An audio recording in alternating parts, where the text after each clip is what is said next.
അതിന് നിങ്ങളോട് ആദ്യമേ നന്ദി പറയുന്നു. യഥാർത്ഥത്തിൽ നമ്മളെല്ലാവരും ഭക്തരായതുകൊണ്ടാണ് ഇന്ന് ഈ ക്ഷേത്രസന്നിധിയിൽ എത്തിച്ചേർന്നിരിക്കുന്നത്, അല്ലേ? യഥാർത്ഥത്തിൽ ഭക്തി എന്ന വാക്കിനർത്ഥം എന്താണ്? നമ്മളെല്ലാവരും ഭക്തരാണ്, ഭക്തി ചെയ്യുന്നവരാണ്, ഭക്തിയിലെ ആചാരങ്ങളും അനുഷ്ഠാനങ്ങളുമെല്ലാം അനുഷ്ഠിക്കുന്നവരാണ്. യഥാർത്ഥത്തിൽ എന്താണ് ഭക്തി? ഭക്തി അർത്ഥം സ്നേഹമാണ്. ഇഷ്ടദേവനോട്, ദേവിയോട് സ്നേഹമുണ്ടാകുമ്പോൾ അത് ഭക്തിയായി മാറുന്നു. പക്ഷേ കേവലം ഭക്തി ഉത്സവ സമയത്ത് മാത്രം മതിയോ? ഉത്സവ സമയത്ത് മാത്രം മതിയോ? ഇപ്പം സാധാരണ നമ്മൾ തണുപ്പിൻ്റെ സമയത്ത് എന്ത് ചെയ്യാറുണ്ട്? പുതപ്പ് ഉപയോഗിക്കും. തണുപ്പ് കഴിഞ്ഞാൽ പുതപ്പ് മാറ്റും, ഇല്ലേ? ചൂടിൻ്റെ സമയത്ത് നമ്മൾ കോട്ടൺ ഡ്രസ്സ് ധരിക്കും. ചൂട് പോയാൽ ഇല്ലേ, കോട്ടൺ ഡ്രസ്സ് മാറ്റി പോളിസ്റ്റർ ഡ്രസ്സ് ധരിക്കും.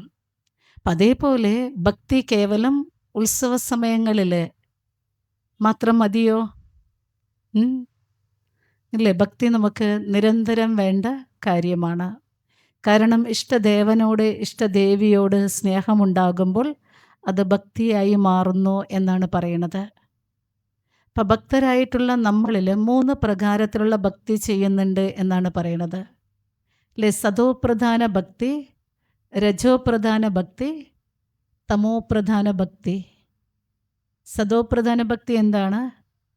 ഊണിലും ഉറക്കത്തിലും നിരന്തരം, ഒരു ദിവസത്തിൽ 24 മണിക്കൂറുണ്ട്.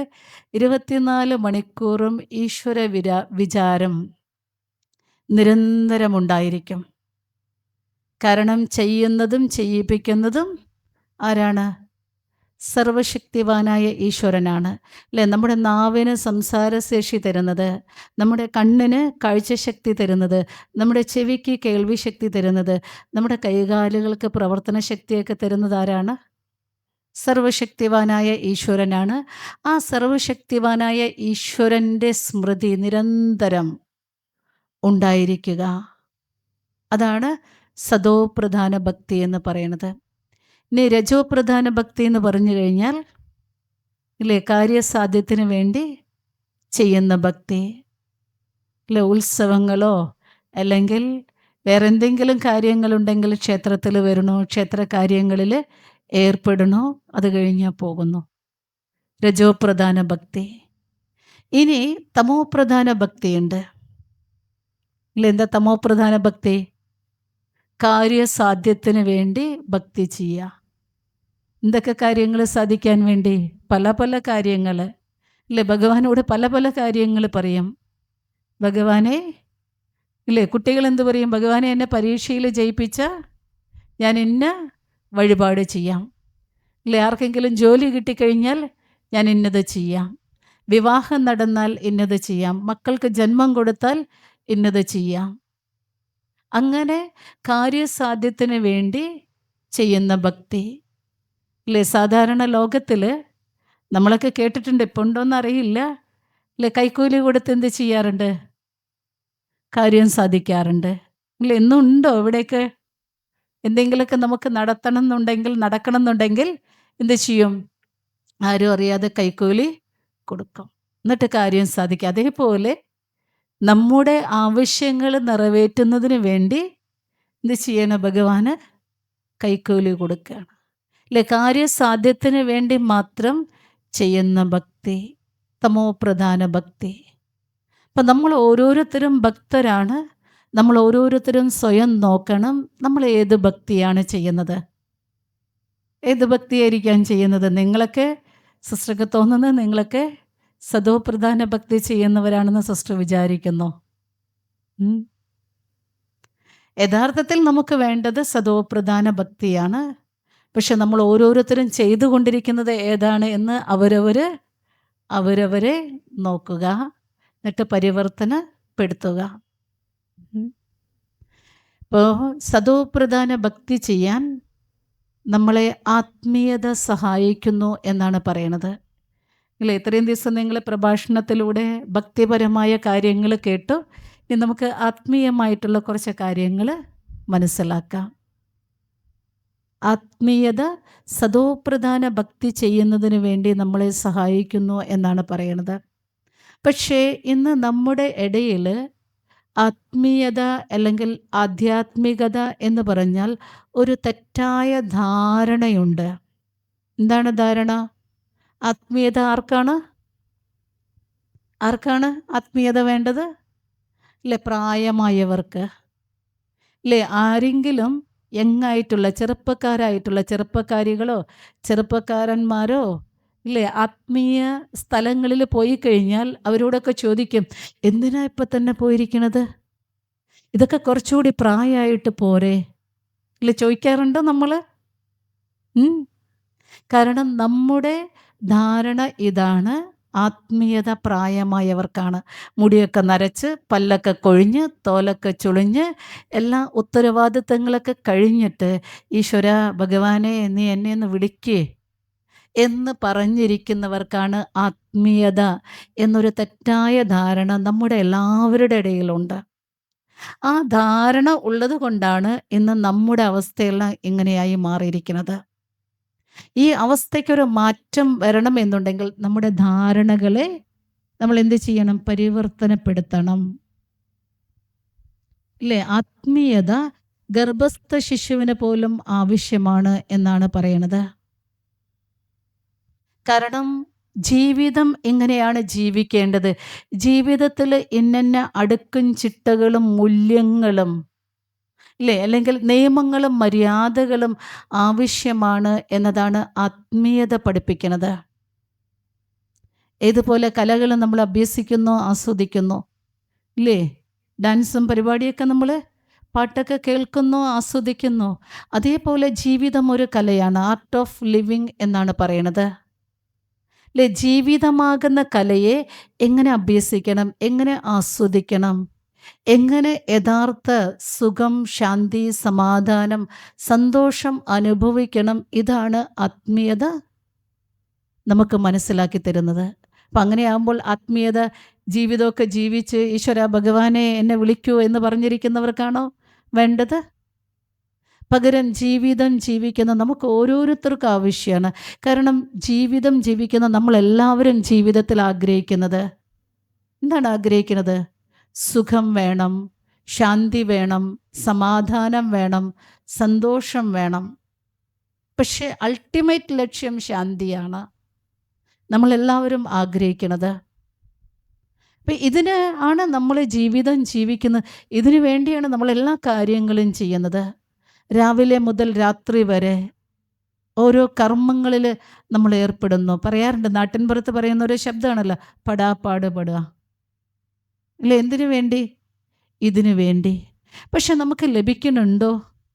നമ്മൾ ജീവിതത്തിൽ ആഗ്രഹിക്കുന്ന സുഖമോ ശാന്തിയോ സമാധാനമോ സന്തോഷമോ ഐശ്വര്യമോ സമ്പൽ സമൃദ്ധിയോ ലഭിക്കുന്നുണ്ടോ? എന്തുകൊണ്ട് ലഭിക്കുന്നില്ല? എന്തുകൊണ്ടെന്നാൽ ആത്മീയതയുടെ അഭാവമാണ്. ഇപ്പോൾ നോക്കൂ, നമ്മളൊരു ബിൽഡിങ്സ് ഉണ്ടാക്കുന്ന സമയത്ത് എത്ര നല്ല ബിൽഡിങ്സ് ഉണ്ടാക്കുന്നു, അത്രയും താഴെ ആഴത്തിൽ നമ്മൾ എന്ത് ചെയ്യാറുണ്ട്? ഫൗണ്ടേഷൻ ഇടാറുണ്ട് ഇല്ലേ? അസ്ഥിവാരം സ്ട്രോങ് ആണെങ്കിൽ എത്ര നല്ല ബിൽഡിങ്സ് വേണമെങ്കിലും നമുക്ക് വെക്കാൻ പറ്റും.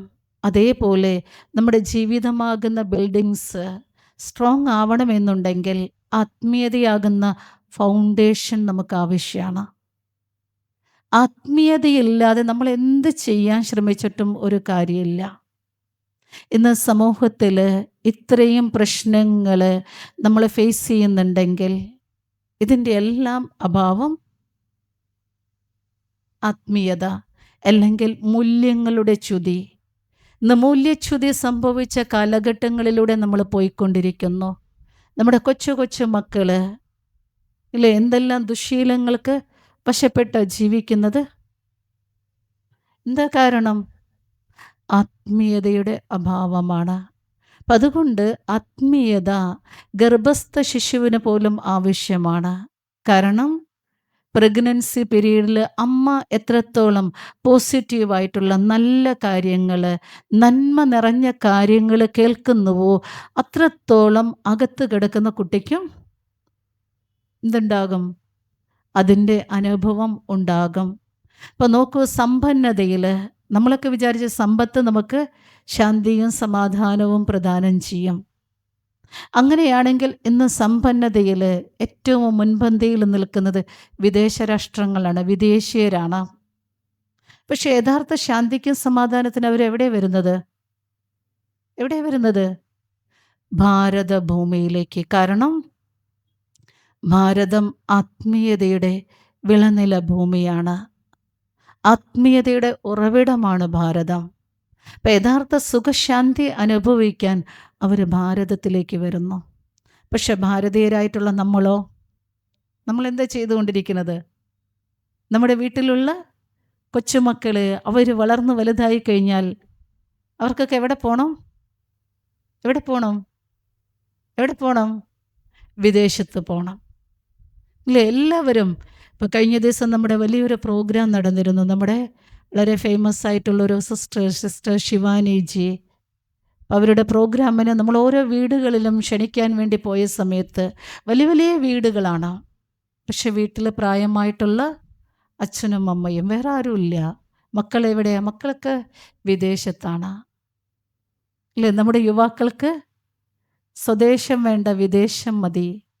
പക്ഷേ വിദേശീയരെന്താ ചെയ്യുന്നത്? യഥാർത്ഥ സുഖശാന്തി അനുഭവിക്കാൻ ഭാരതഭൂമിയിലേക്ക് വരുന്നു. കാരണം ആത്മീയതയിലൂടെ മാത്രമേ യഥാർത്ഥ സുഖശാന്തിയുടെ അനുഭൂതി അനുഭവിക്കാൻ സാധിക്കൂ. ജീവിതത്തിൽ ലക്ഷ്യം അതാണ്. പക്ഷെ അതിന് നമുക്ക് ആത്മീയത ആവശ്യമാണ്, അല്ലേ? ആത്മീയത എന്ന് പറഞ്ഞാൽ വേറെന്തോ സാധനമൊന്നുമല്ല. നമുക്ക് നമ്മളെക്കുറിച്ചറിയുക. നമ്മൾ ആരാണ്? ഞാൻ ആരാണ്? ഞാൻ എവിടുന്നാ വന്നിരിക്കുന്നത്? ഞാൻ എന്തിനാ വന്നിരിക്കുന്നത്? ഈ ജീവിതം പൂർത്തിയായി കഴിഞ്ഞാൽ എനിക്കടുത്ത് എന്താ സംഭവിക്കാൻ പോണത്? എന്തായിരിക്കാം സംഭവിക്കുന്നത്? ആരായിരിക്കാം നമ്മൾ ഓരോരുത്തരും? ആരായിരിക്കാം? നമ്മുടെ രാവിലെ മുതൽ ഒരു ദിവസം 24 മണിക്കൂർ. ഈ 24 മണിക്കൂറിൽ നമ്മൾ എത്ര പ്രാവശ്യം ഞാൻ എന്ന ശബ്ദങ്ങൾ ഉപയോഗിക്കുന്നു? പറയാറില്ലേ? ഞാൻ പോയി, ഞാൻ പറഞ്ഞു, ഞാൻ കണ്ടു, ഞാൻ ചെയ്തു, ഇല്ലേ? ഞാൻ ഞാൻ ഞാൻ എന്ന് പറയും. എൻ്റെ എൻ്റെ എന്നും പറയും. യഥാർത്ഥത്തിൽ ആരാണ് ഞാൻ? ഈ ഒരൊറ്റ ചോദ്യത്തിന് നമുക്ക് ഉത്തരം കിട്ടിക്കഴിഞ്ഞാൽ നമ്മുടെ ജീവിതത്തിലെ എല്ലാ പ്രശ്നങ്ങൾക്കും പരിഹാരമായി. നമുക്കറിയാം ജീവിതത്തിൽ ദിവസം തോറും പ്രശ്നങ്ങൾ കൂടിക്കൊണ്ടിരിക്കുന്നു. രാവിലത്തെ പ്രശ്നമല്ല ഉച്ചയ്ക്ക്, ഉച്ചക്കലത്തെ അല്ല രാത്രി, ഇന്നത്തെ പ്രശ്നമല്ല നാളെ, നാളത്തെ പ്രശ്നമല്ല മറ്റന്ന്. ഓരോ ദിവസം കഴിയും തോറും പ്രശ്നങ്ങൾ കൂടിക്കൊണ്ടിരിക്കുകയാണ്. കുറയുന്നുണ്ടോ? ഇനിയും പ്രശ്നങ്ങൾ കൂടുക തന്നെ ചെയ്യും. അപ്പോൾ ഈ പ്രശ്നങ്ങൾ കൂടുന്നതനുസരിച്ച് പ്രശ്നങ്ങളെ നേരിടാൻ നമുക്ക് എന്താ വേണ്ടത്? എന്താ വേണ്ടത്? ഫിസിക്കൽ ശക്തിയാണോ വേണ്ടത്? നമുക്ക് വേണ്ടത് മെൻ്റൽ ശക്തിയാണ്, മനസ്സിൻ്റെ ശക്തിയാണ്. മനസ്സ് ശക്തിശാലിയാകണം, മനസ്സ് സ്ട്രോങ് ആവണം. ഇന്ന് മനസ്സ് സ്ട്രോങ് അല്ലാത്തത് കൊണ്ട്, മനസ്സ് ശക്തിശാലി അല്ലാത്തത് കൊണ്ട് ചെറിയ ചെറിയ പ്രശ്നങ്ങൾ വരുമ്പോഴേക്ക് ടെൻഷനും മൂഡ് ഓഫും ഫീലിങ്സും ദുഃഖവും അശാന്തിയും പിരിമുറുക്കങ്ങളും നമ്മുടെ ജീവിതത്തിൽ നമ്മൾ അനുഭവിക്കുകയാണ്. ചിലരെന്ത് ചെയ്യാറുണ്ട്? ഈ പ്രശ്നങ്ങളെ നേരിടാൻ സാധിക്കാത്തത് കൊണ്ട് ജീവിതമേ അവസാനിപ്പിക്കുകയാണ്, അല്ലേ? ആത്മഹത്യ നിരക്ക് നമ്മുടെ ഇവിടെ കൂടുകയാണ്, കുറയണോ? കൂടിക്കൊണ്ടിരിക്കുകയാണ്. പറയാറുണ്ട് കേരളം ഗോഡ്സ് ഓൺ കൺട്രി, ദൈവത്തിൻ്റെ സ്വന്തം നാട് എന്നാണ് പറയണത്. സാക്ഷരതയിൽ നമ്പർ 1 ആണ്. സംസ്കാര സമ്പന്നരാണ് കേരളീയർ. വിദ്യാഭ്യാസമുണ്ട്, സംസ്കാരമുണ്ട്. പിന്നെയും എന്തുകൊണ്ട് കേരളത്തിൽ ആത്മഹത്യ നിരക്ക് കൂടിക്കൊണ്ടിരിക്കുന്നു? ഇല്ലേ? ആത്മഹത്യയുടെ തലസ്ഥാന നഗരം എന്നാണ് കേരളത്തെ പറയുന്നത്. എന്താ കാരണം? അതായത് ജീവിതത്തിൽ വരുന്ന പ്രശ്നങ്ങളെ നേരിടാനുള്ള ശക്തിയില്ല. അപ്പം ശക്തി എവിടെ നിന്ന് കിട്ടും? നമുക്കെല്ലാവർക്കും വേണ്ടത് ശക്തിയാണ്. ഏത് ശക്തി? മനസ്സിൻ്റെ ശക്തി, ശാന്തിയുടെ ശക്തി, അല്ലെ? സ്നേഹത്തിൻ്റെ ശക്തി. ഇതെവിടെ നിന്ന് കിട്ടും? എവിടെ കിട്ടും? നമുക്ക് എന്തെങ്കിലും സാധനങ്ങൾ വേണമെന്നുണ്ടെങ്കിൽ നമ്മൾ എന്ത് ചെയ്യും? ഡ്രസ്സ് വേണമെന്നുണ്ടെങ്കിൽ നമ്മൾ ടെക്സ്റ്റൈൽസിൽ പോകും, ഇല്ലേ? നമുക്ക് എന്താണോ വേണ്ടത് അത് എവിടെ ലഭിക്കുന്നോ അവിടെ പോകും. പക്ഷെ നമുക്ക് വേണ്ടത് ശക്തിയാണ്, നമുക്ക് വേണ്ടത് ഗുണങ്ങളാണ്. ഇതെവിടെ നിന്ന് കിട്ടും? ഇതെവിടെ നിന്ന് കിട്ടും? സൂപ്പർ മാർക്കറ്റിൽ പൈസ കൊടുത്താൽ കിട്ടും നമുക്ക് ശാന്തി? എവിടെ നിന്ന് കിട്ടും? ശാന്തി ലഭിക്കുന്ന ഏക ഉറവിടം ഈശ്വരൻ മാത്രമാണ്. ഈശ്വരനിലൂടെ മാത്രമേ, ഈശ്വരൻ്റെ സ്മരണയിലൂടെ മാത്രമേ നമുക്ക് സുഖശാന്തി സമാധാനത്തിൻ്റെ അനുഭൂതി ചെയ്യാൻ പറ്റൂ. അപ്പം ആത്മീയത ഇതാണ് പഠിപ്പിക്കുന്നത് ഞാൻ ആരാണ്. അല്ലേ? നമ്മളെല്ലാവരും ധരിച്ചു വച്ചിരിക്കുന്നത് ബാഹ്യമായി കാണുന്ന ഈ പഞ്ചതത്വ നിർമ്മിതമായിട്ടുള്ള ഈ ശരീരമാണ് ഞാൻ. ഈ ബോധത്തിലാണ് നമ്മളെല്ലാവരും ജീവിക്കുന്നത്. ഞാൻ സ്ത്രീയാണ്, ഞാൻ പുരുഷനാണ്, ഞാൻ പതിയാണ്, ഞാൻ പത്നിയാണ്, ഞാൻ കുടുംബനാഥനാണ്, ഞാൻ അമ്മയാണ്, ഞാൻ സഹോദരിയാണ്, ഞാൻ ഇന്ന ജാതിയിലുള്ള ആളാണ്, ഞാൻ ഇന്ന മതത്തിലുള്ള ആളാണ്, ഞാൻ ഇന്ന രാഷ്ട്രീയത്തിൽ വിശ്വസിക്കുന്ന ആളാണ്. ഈ ബോധത്തിലാണ് നമ്മളെല്ലാവരും ജീവിക്കുന്നത്. ഈ ബോധമാണ് നമ്മുടെ സർവ്വ ദുഃഖങ്ങൾക്കും കാരണം, നമ്മുടെ സർവ്വ പ്രശ്നങ്ങൾക്കും കാരണം. ഈ ബോധം നമുക്ക് മാറണം. ഈ ബോധം മാറി നമ്മളെല്ലാവരും ബാഹ്യമായി കാണുന്ന ഈ പഞ്ചതത്വ നിർമ്മിതമായ ഈ ശരീരത്തിൽ ഒരിക്കലും നശിക്കാത്ത അവിനാശിയായിട്ടുള്ള, ഒരിക്കലും മരണമില്ലാത്ത ഒരു ആത്മാവ്, ഒരു ചൈതന്യം, ഒരു ചേതന ഇതിനകത്ത് വസിക്കുന്നുണ്ട്. ആ ചേതനയെ, ആ ചൈതന്യത്തെ നമ്മൾ ആത്മാവ് എന്ന് പറയും. ആ ആത്മാവ് ഉള്ളത് കൊണ്ടാണ് നമ്മൾ ഓരോരുത്തരും ഇവിടെ എത്തിയിരിക്കുന്നത്. ഈ ശരീരത്തെ മുഴുവൻ പ്രവർത്തിപ്പിക്കുന്ന ചൈതന്യ ശക്തിയായിട്ടുള്ള ഒരു അതിസൂക്ഷ്മ പ്രകാശബിന്ദുവായിട്ടുള്ള ആത്മാക്കളാണ് നാം ഓരോരുത്തരും. അപ്പോൾ നോക്കൂ, ഇവിടെ ഇരുട്ട് വ്യാപിച്ചപ്പോൾ നമ്മളെല്ലാവരും എന്ത് ചെയ്തു? ട്യൂബ് ലൈറ്റ് ഇട്ടു. നമ്മളെല്ലാവരും അല്ല, ഇതിൻ്റെ ഓപ്പറേറ്റേഴ്സ് ട്യൂബ് ലൈറ്റ് ഇട്ടു. അപ്പോൾ നോക്കൂ, മൈക്കിലൂടെ സംസാരിക്കുന്നു, നിങ്ങൾക്കെല്ലാവർക്കും വളരെ ക്ലിയറായി കേൾക്കാൻ പറ്റുന്നു. പക്ഷേ ഈ മൈക്ക് വർക്ക് ചെയ്യാൻ എന്ത് വേണം? എന്താ വേണ്ടത്? എന്ത് വേണം? ഇലക്ട്രിസിറ്റി വേണം, കറണ്ട് വേണം, ഇല്ലേ? കറണ്ട് ഇല്ലെങ്കിൽ ഞാൻ സംസാരിക്കണത് നിങ്ങൾക്ക് കേൾക്കാൻ പറ്റുമോ? ഇല്ലല്ലോ. അപ്പം അതേപോലെ ഈ ശരീരം വർക്ക് ചെയ്യാനും എന്ത് വേണം? ഒരു ഊർജം വേണം, ഒരു എനർജി വേണം, ഒരു കറണ്ട് വേണം. നിർത്തണോ? തുടങ്ങാലോ അല്ലേ? ഒരു ഊർജം, ഒരു കറണ്ട്, ഒരു ശക്തി, ഒരു പവർ ആവശ്യമാണ്. ആ പവറിനെയാണ് നമ്മൾ ആത്മാവ് എന്ന് പറയുന്നത്. അതായത് ഞാൻ ആത്മാവാണ്, ഇതെൻ്റെ ശരീരമാണ്. ആത്മാവ് വേറെയാണ്, ശരീരം വേറെയാണ്. പക്ഷെ ആത്മാവും ശരീരവും ചേരുമ്പോൾ ഞാൻ മനുഷ്യനായി, അല്ലേ? ഞാൻ ജീവാത്മാവ്, അല്ലെ? ജീവാത്മാക്കൾ എന്നാണ് പറയുന്നത്. കാരണം ശരീരമുണ്ട്, ആത്മാവുണ്ട്.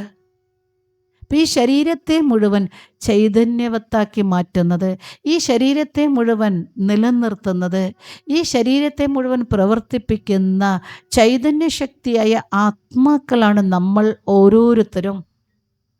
അത് ആരായിക്കോട്ടെ, ചെറിയ കുട്ടികളായിക്കോട്ടെ, യുവാക്കളായിക്കോട്ടെ, ഇനി പ്രായമായവരായിക്കോട്ടെ, ഏത് ജാതിയിലുള്ളവരായിക്കോട്ടെ, ഏത് മതത്തിലുള്ളവരായിക്കോട്ടെ, ഏത് ധർമ്മത്തിലുള്ളവരായിക്കോട്ടെ, ഏത് രാഷ്ട്രത്തിലുള്ളവരായിക്കോട്ടെ, നമ്മളെല്ലാവരും ഓരോ ചൈതന്യശക്തിയായ ആത്മാവാണ്. ഈ ആത്മാവിനൊരിക്കലും നാശമില്ല, ഇതിനൊരിക്കലും നശിപ്പിക്കാനും സാധിക്കില്ല. ഒരിക്കലും നശിക്കാത്ത, നശിപ്പിക്കാൻ സാധിക്കാത്ത ചൈതന്യ ഊർജമാണ് നമ്മൾ ഓരോരുത്തരും. നോക്കൂ, നമ്മുടെ വീട്ടിൽ ബന്ധുക്കളും മിത്രങ്ങളും ശരീരം വിട്ടാൽ നമ്മൾ എന്ത് ചെയ്യാറുണ്ട്? അവരുടെ ആത്മാവിൻ്റെ നിത്യശാന്തിക്ക് വേണ്ടി എന്തൊക്കെ കാര്യങ്ങൾ ചെയ്യും? ബലികർമ്മങ്ങൾ ചെയ്യാറുണ്ട്, ഇല്ലേ? ചെയ്യാറില്ലേ? പക്ഷെ ചെയ്യുന്ന നമുക്ക് ആർക്കെങ്കിലും ഈ ഒരു ബോധമുണ്ടോ? ഞാനൊരു ആത്മാവാണ്, ഈ ബോധമുണ്ടോ? അവരുടെ ആത്മാവിൻ്റെ നിത്യശാന്തിക്ക് വേണ്ടി കാര്യങ്ങൾ ചെയ്യുന്ന നമ്മളാരും മനസ്സിലാക്കാറില്ല. നമ്മളൊരു ആത്മാവാണ്.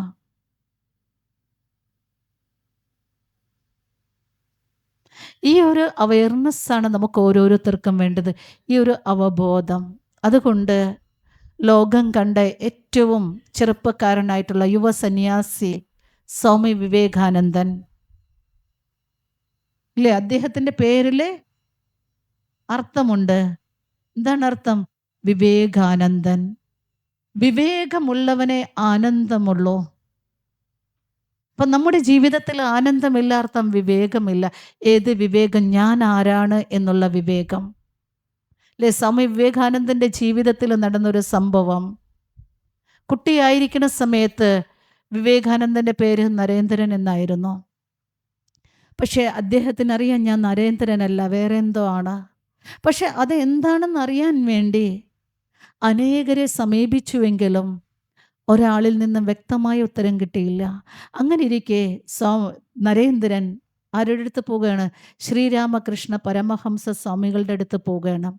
അങ്ങനെ പോകുന്ന സമയത്ത് അവിടുത്തെ ആശ്രമവാതിൽ അടഞ്ഞു കിടക്കണോ. അദ്ദേഹം കുട്ടി വിളിച്ചു. അപ്പം ധ്യാനത്തിൽ നിന്നുണർന്ന സ്വാമിജി ചോദിച്ചു, ആരാ? അപ്പം എന്താ ഉത്തരം പറഞ്ഞത്? നരേന്ദ്രൻ എന്താ പറഞ്ഞത് അറിയോ? ഞാൻ ആരാണെന്നറിയില്ല, അറിയാൻ വേണ്ടി അങ്ങയുടെ സന്നിധിയിലേക്ക് വന്നിരിക്കുകയാണ്. ഈ ഒരൊറ്റ ഉത്തരം കേട്ടതും ഇല്ലേ, ധ്യാനമൊക്കെ നിർത്തി വളരെ സന്തോഷത്തോടുകൂടി കതക് തുറങ്ങുന്ന നോക്കിയ സമയത്ത് ഒരു ചെറിയ ബാലനെ കണ്ടത്. അങ്ങനെ സന്തോഷം അടക്കാനാവാതെ അങ്ങനെ കെട്ടിപ്പിടിച്ച് ആലിംഗനം ചെയ്ത് തൻ്റെ മുറിയിലേക്ക് കൊണ്ടുപോയി. താൻ സാധനയിലൂടെ എന്തെല്ലാം സ്വായത്തമാക്കിയോ അതെല്ലാം ഈ ചെറു ബാലൻ ഓതിക്കൊടുത്തു. അങ്ങനെയാണ് നരേന്ദ്രൻ ആരായി മാറിയത്? സ്വാമി വിവേകാനന്ദനായി മാറിയത്. ഇപ്പം വിവേകമുള്ളവർക്ക് ആനന്ദമുള്ളൂ. ഇപ്പം ഏത് വിവേകം വേണം? ഞാൻ ആരാണ് എന്നുള്ള വിവേകം. അതുകൊണ്ട് സ്വാമിജി എന്താ കേരളത്തെക്കുറിച്ച് പറഞ്ഞത്? കേരളം എന്താണ്? ഭ്രാന്താലയം. കാരണം എന്താ? സ്വബോധമില്ല. സ്വബോധം അർത്ഥം സ്വയം ഞാൻ ആത്മാവാണ് എന്നുള്ള ബോധം. ആ ബോധമില്ലാത്തവരാണ്. അതുകൊണ്ടാണ് കേരളത്തെ അങ്ങനെ പറഞ്ഞത്. അപ്പം ആ ഒരു ബോധമാണ് നമുക്ക് വേണ്ടത്. ആ ബോധം പ്രായമായവർക്കല്ല, എല്ലാവർക്കും വേണം. കൊച്ചു കുട്ടികൾക്കടക്കം വേണം. നമ്മളെല്ലാവരും ക്ഷേത്രത്തിൽ വന്നു അല്ലേ? ക്ഷേത്രത്തിൽ പൂജാരി നമുക്ക് ചന്ദനം തരും, പുഷ്പം തരും. ചന്ദനം എന്ത് ചെയ്യും? എന്താ ചെയ്യുക? നെറ്റിയിലിടും. എന്താ നെറ്റിയിൽ തന്നെ ഇടണ? വേറെയൊക്കെ സ്ഥലമില്ല, ഇവിടെയൊക്കെ ഇട്ടൂടെ? എന്തുകൊണ്ട് ഇവിടെ തന്നെ ഇടണോ? ഇല്ലേ, കുളിച്ചാൽ കുറി തൊടും. എന്തിനാ ഇവിടെ തന്നെ തൊടുന്നത്? വേറെ സ്ഥലമില്ലേ, എവിടെയൊക്കെ തൊട്ടൂടെ? എന്തുകൊണ്ടെന്നാൽ നമ്മൾ ഓരോരുത്തരും ചൈതന്യശക്തിയായ ആത്മാക്കളാണ്. ആ ആത്മാവ് ഇവിടെയാണ് വസിക്കുന്നത്. ആ ആത്മസ്മൃതിക്ക് വേണ്ടിയാണ് നമ്മൾ തിലകം ചാർത്തുന്നത്, കുളിച്ചാൽ കുറി തൊടുന്നത്. പക്ഷെ തൊടുന്ന നമുക്കാർക്കും ആ ബോധമില്ല. അപ്പം ആ ബോധത്തോടു കൂടി ഇനി നമ്മൾ ചെയ്യുക, ഞാൻ ചൈതന്യശക്തിയായ ആത്മാവാണ്. ആത്മാവ് അതിസൂക്ഷ്മമാണ്. ഈ കണ്ണുകൾ കൊണ്ട് കാണാൻ സാധിക്കില്ല. കറണ്ടിനെ നമുക്ക് കാണാൻ പറ്റുമോ? കറണ്ടിനെ കണ്ടവരുണ്ടോ? പക്ഷെ അനുഭവിക്കാൻ പറ്റും. ലൈറ്റ് കത്തിയാൽ കറണ്ടുണ്ട്, ഫാൻ തിരിഞ്ഞാൽ കറണ്ടുണ്ട്, മിക്സി വർക്ക് ചെയ്ത കറണ്ടുണ്ട്, ഇല്ലേ, സ്പീക്കർ വർക്ക് ചെയ്ത കറണ്ടുണ്ട്. അനുഭവിക്കാൻ പറ്റും. അതേപോലെ ആത്മാവിനെയും നമുക്ക് അനുഭവിക്കാനേ പറ്റൂ, കാണാൻ പറ്റില്ല. ആത്മാവുള്ളത് കൊണ്ടാണ് നമ്മളെല്ലാവരും ഇവിടെ എത്തിച്ചേർന്നിരിക്കുന്നത്. അപ്പം നമ്മൾ ഓരോരുത്തരും ചൈതന്യശക്തിയായിട്ടുള്ള ആത്മാവാണ്, അമരനും അവിനാശിയുമായ ആത്മാവ്. ഈ ആത്മാവിനെക്കുറിച്ച് ഗീതയിൽ പറയുന്നുണ്ട്. ആത്മാവിനെ വാളെടുത്ത് വെട്ടാൻ പറ്റില്ല അത്രേ, വെള്ളത്തിലിട്ട് അലിയിച്ച് കളയ്ക്കാൻ പറ്റില്ല, കാറ്റത്ത് പറത്തിവിടാനും പറ്റില്ല, വെയിലത്തുണക്കാനും പറ്റില്ല. കാരണം അതിനെല്ലാം ഉപരിയാണ്. അപ്പോൾ ആ ചൈതന്യശക്തി ആത്മാവാണ് നമ്മൾ. ഈ ഒരു ബോധമാണ് നമുക്ക് ഓരോരുത്തർക്കും വേണ്ടത്. ഈ ബോധം ഉണർന്നു കഴിഞ്ഞാൽ ബാക്കിയെല്ലാം ആയി. ഈ ഒരു ബോധം കൊണ്ടുവരാൻ വേണ്ടിയാണ് നമ്മളും ക്ഷേത്രങ്ങളിൽ ഓരോ കാര്യങ്ങൾ ചെയ്യുന്നത്. അല്ലേ? ക്ഷേത്രവും ക്ഷേത്ര ആചാരങ്ങളും വളരെ നമ്മുടെ ജീവിതവുമായിട്ട് വളരെയധികം ബന്ധമുണ്ട്. പക്ഷെ ഇതിൻ്റെയൊക്കെ ആത്മീയ അർത്ഥങ്ങൾ നമ്മൾ മനസ്സിലാക്കണം. പക്ഷെ നമ്മളൊക്കെ എന്താ ചെയ്യുന്നത്? നമ്മുടെ മുതിർന്നവരെന്ത് ചെയ്യുന്നു അത് നമ്മളും ചെയ്യുന്നു. മുതിർന്നവരെന്താണ്? തൊഴുതു, നമ്മളും തൊഴുതു. അവർ എത്തോട്ടു, നമ്മളും എത്തോട്ടു. അവർ വലം വെച്ചു, നമ്മളും വലം വെച്ചു. അവർ ചന്ദനം ചാർത്തി, നമ്മളും ചന്ദനം ചാർത്തി. അവർ ശയന പ്രദക്ഷിണം ചെയ്തു, നമ്മളും ചെയ്തു. എന്തിനതൊക്കെ ചെയ്യുന്നത്? ഇതിൻ്റെയൊക്കെ ആത്മീയ അർത്ഥങ്ങൾ നമ്മൾ മനസ്സിലാക്കി ചെയ്യുമ്പോൾ നമുക്ക് ചെയ്യുന്നതിന് 100% പ്രാപ്തി ലഭിക്കുകയാണ് ചെയ്യുന്നത്. എല്ലാം അറിഞ്ഞ് വേണം ചെയ്യാൻ. ഇല്ലേ? ഈ സമയം ഒരു കഥ ഓർമ്മ വരികയാണ്.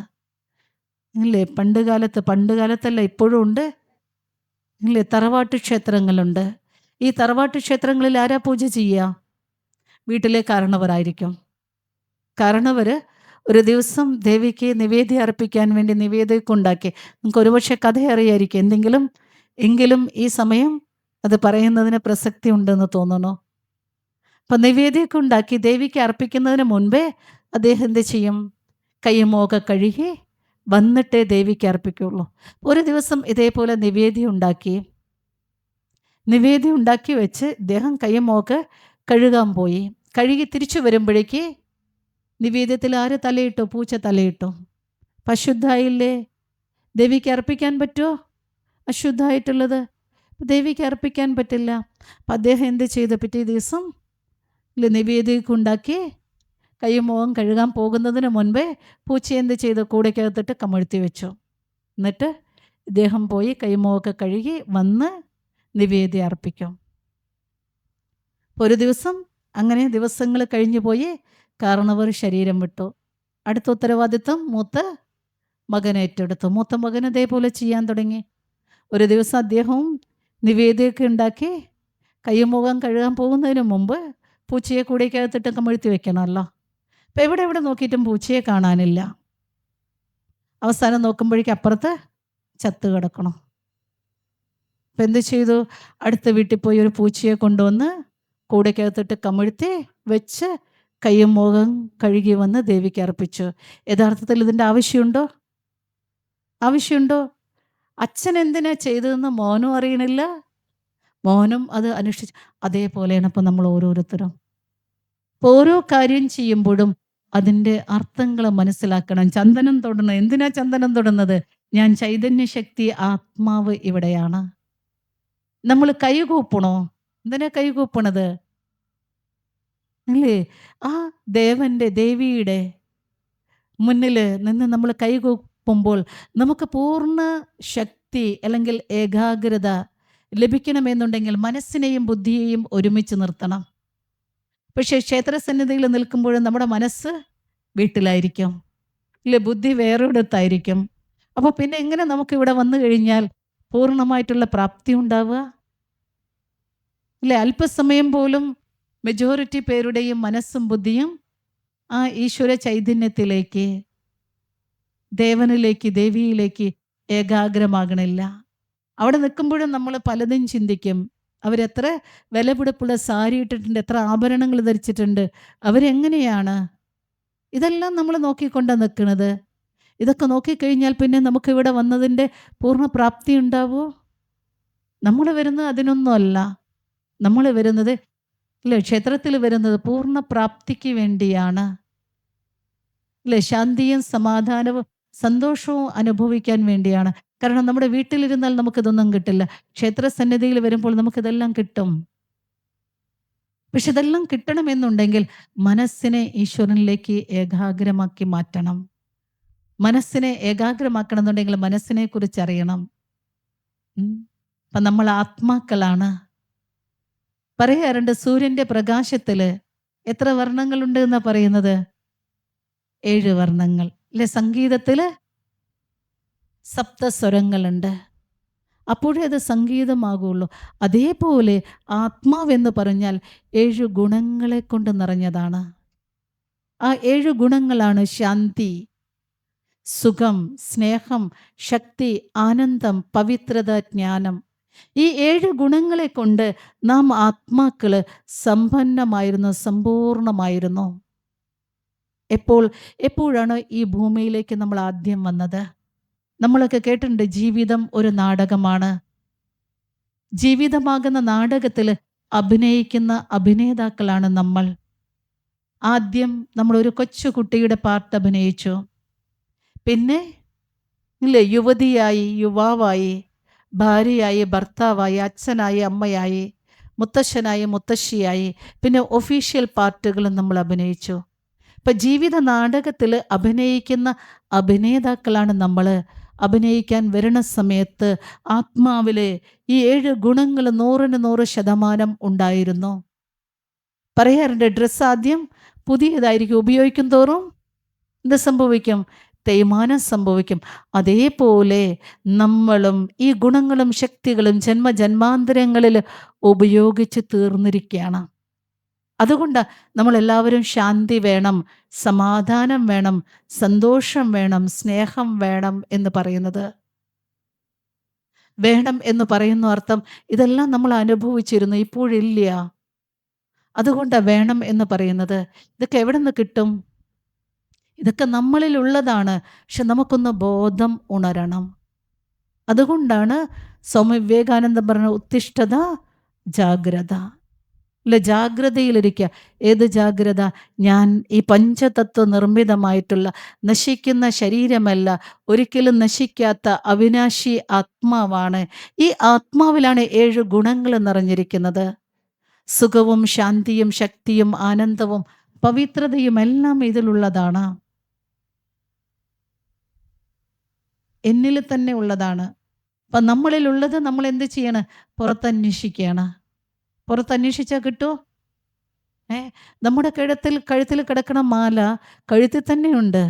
പക്ഷെ നമ്മൾ വിചാരിക്കുന്നത് ഇല്ലേ, എവിടെ കുളിക്കാൻ പോയ ബാത്റൂമിൽ അഴിച്ചു വെച്ച്, അല്ലെങ്കിൽ കൊളക്കടവിൽ അഴിച്ചു വെച്ചു എന്ന് പറഞ്ഞു കഴിഞ്ഞാൽ പിന്നെ തിരയാൻ പോയി കഴിഞ്ഞാൽ കിട്ടുമോ? അതേപോലെയാണ് ഇത്, നമ്മളിൽ തന്നെ ഉള്ളതാണ്. അതിനെ നമുക്ക് അനുഭവം ചെയ്യണമെന്നുണ്ടെങ്കിൽ നമ്മുടെ മനസ്സിനെയും ബുദ്ധിയെയും എന്ത് ചെയ്യണം? ഏകാഗ്രമാക്കണം. ആരിലേക്ക്? ഈശ്വരനിലേക്ക്. അപ്പം മനസ്സെന്ന് പറഞ്ഞാൽ ആത്മാവിൻ്റെ ചിന്തകളും സങ്കല്പങ്ങളും നടക്കുന്ന ഇത് മനസ്സിലാണ്. ചിന്തിക്കുവാനുള്ള, സങ്കല്പിക്കുവാനുള്ള ആത്മാവിൻ്റെ കഴിവാണ് മനസ്സ്. മനസ്സിലതൊക്കെ നടക്കുന്നത്. നല്ല ചിന്തയും മനസ്സിൽ നടക്കുന്നു, മോശചിന്തയും നടക്കുന്നു.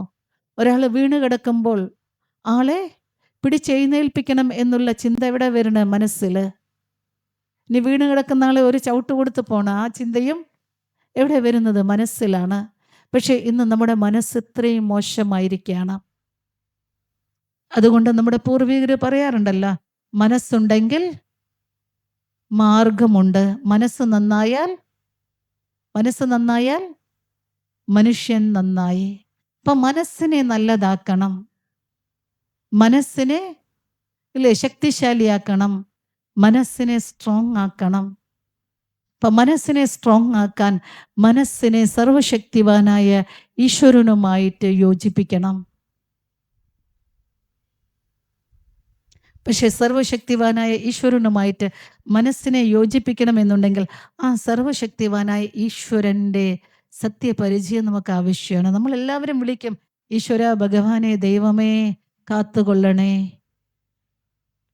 എല്ലാവരും വിളിക്കുന്ന സമയത്ത് നമ്മുടെ എല്ലാവരുടെയും ദൃഷ്ടി എവിടേക്കാണ് പോകുന്നത്? മുകളിലേക്കാണ് പോകുന്നത്, അല്ലേ? സർവധർമ്മത്തിലുള്ളവരും ഈശ്വരനെ ഓർമ്മിക്കുന്ന സമയത്ത് ദൃഷ്ടി പോകുന്നത് മുകളിലേക്കാണ്. കാരണം അല്ലേ, സർവ ആത്മാക്കളുടെയും സർവ ജീവാത്മാക്കളുടെയും നാഥനായിട്ടുള്ള സർവശക്തിവാനായ ആ പരമ്പൊരുൾ, പരംപിതാ പരമാത്മാ, ആ പരമേശ്വരൻ, സർവശക്തിവാനായ ഈശ്വരൻ, സർവഗുണങ്ങളുടെയും സാഗരമായിട്ടുള്ള ഈശ്വരൻ, ആ ഈശ്വരൻ അല്ലേ ബ്രഹ്മലോക നിവാസിയാണ്. ഭൂമിയുടെ നെറുകയിൽ സർവശക്തിവാനായ ഈശ്വരൻ വസിക്കുന്നു എന്നാണ് പറയണത്. അല്ലെ, സൂര്യചന്ദ്ര നക്ഷത്രങ്ങൾക്കും ഉപരി സ്വർണ്ണ ചുവപ്പ് നിറം കലർന്ന ചുവപ്പ് രശ്മികൾ നിറഞ്ഞ ആത്മലോകം അല്ലെങ്കിൽ ബ്രഹ്മലോകം അല്ലെങ്കിൽ പരബ്രഹ്മം. ആ പരബ്രഹ്മത്തിലാണ് നമ്മൾ ആത്മാക്കളും സർവശക്തിവാനായ പരമാത്മാവും വസിക്കുന്നത്. ആ പരമാത്മാവിനെ തന്നെയാണ് നമ്മളെല്ലാവരും വിളിക്കുന്നത്, ആരാധിക്കുന്നത്, പൂജിക്കുന്നത്, പ്രാർത്ഥിക്കുന്നത്. അതുകൊണ്ട് സർവശക്തിവാനായ ഈശ്വരനെ പറയാറുണ്ട് 33 ദേവതകൾക്ക് നാഥൻ എന്നാ പറയണത്. 33 ദേവാത്മാക്കൾക്ക് നാഥനാണ് ആ പരമ്പൊരുൾ, ആ പരമശക്തി, ആ പരംപിത, പരമാത്മ, പരമശിവൻ. പരമമായിട്ടുള്ളതാണ്. ആ പരമമായ ആത്മാവിനും ഉപരി വേറെ ആരുമില്ല. 33 ദേവാത്മാക്കളുടെയും നാഥൻ.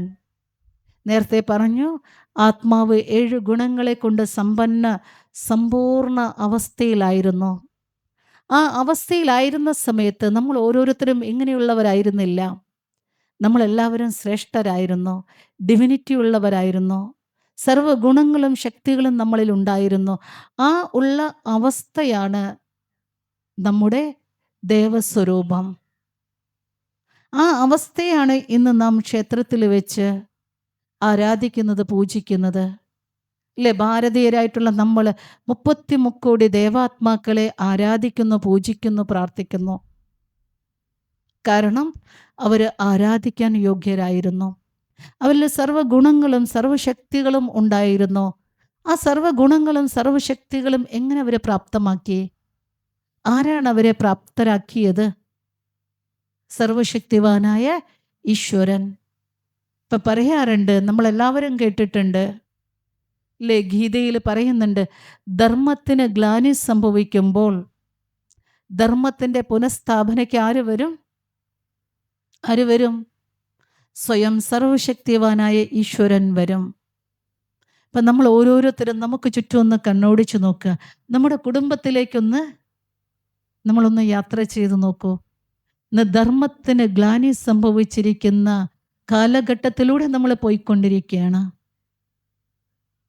സത്യത്തിനും നീതിക്കും ന്യായത്തിനും ഒരു വിലയുമില്ല. കയ്യൂക്കുള്ളവൻ കാര്യക്കാരൻ. അസത്യം അതിൻ്റെ മൂർധന്യാവസ്ഥയിലെത്തിയിരിക്കണോ? അപ്പം ഇങ്ങനെയുള്ള സമയത്താണ് ഇല്ലേ മുഴുവൻ അധർമ്മത്തെയും ഇല്ലാതാക്കി ധർമ്മത്തിൻ്റെ പുനഃസ്ഥാപനയ്ക്ക് വേണ്ടി സ്വയം ഭഗവാൻ ഭൂമിയിൽ ദിവ്യ അവതരണം ചെയ്യും എന്ന് ഗീതയിൽ വാഗ്ദാനം ചെയ്തിട്ടുണ്ട്. ആ വാഗ്ദാന പ്രകാരം ഈശ്വരൻ്റെ ദിവ്യ അവതരണം ഈ സൃഷ്ടിയിൽ നടന്നിരിക്കുകയാണ്. ദിവ്യ അവതരണം ചെയ്ത് ജീവാത്മാക്കളായ നമ്മൾക്ക് നഷ്ടപ്പെട്ട എല്ലാ ഗുണങ്ങളും ശക്തികളും മൂല്യങ്ങളും നമുക്ക് നിറച്ചു തരാണ്.